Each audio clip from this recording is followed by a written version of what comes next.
Okay, Alhamdulillah sekali lagi saya, isteri dan anak dapat sampai ke kawasan ini. Di ini Loceng Cakadonya, hadiah daripada dinasti Ming yang disampaikan oleh Laksmana Cheng Ho kepada Sultan Pasai tahun 1400 lebih dulu.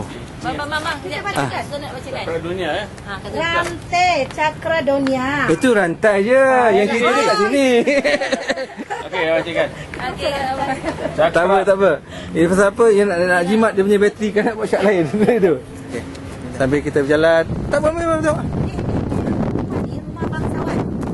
Ini rumah bangsawan juga ni. Rumah macam ni rumah bangsawan. Apa tu sekarang sebelah apa? Sekarang kita berada di hadapan apa yang dinamakan sebagai makam dinasti Raja-Raja Bugis. Ya. Sebut sini, kompleks makam Raja-Raja dinasti Bugis, nampak? Jadi, masuk sini meh. Assalamualaikum. Tunjuk shot ni. Makam.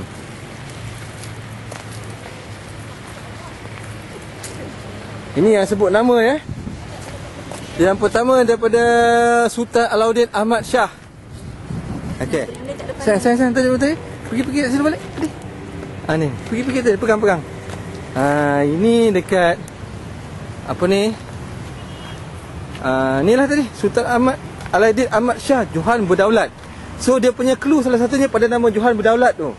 Sebab sebelum tu orang tak ada hilang nama tu, tak pakai kan? Tu pakai balik. Okey, ini pula kita melawat ke apa yang dikatakan makam Sultan Iskandar Muda ya. Walaupun saya sendiri setelah pertama kali menziarahi tempat ini berapa bulan lalu, 8 bulan lalu, merasakan tidak yakin ini adalah makam Sultan Iskandar Muda, tapi tak apalah.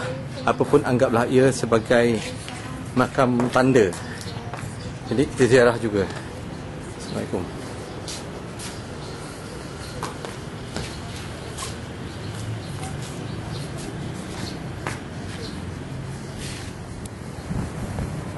Jalan lagi terus melepasi makam Kandang Meh untuk ke makam keluarga kerajaan yang terletak di satu hujung kompleks makam Iskandar Muda.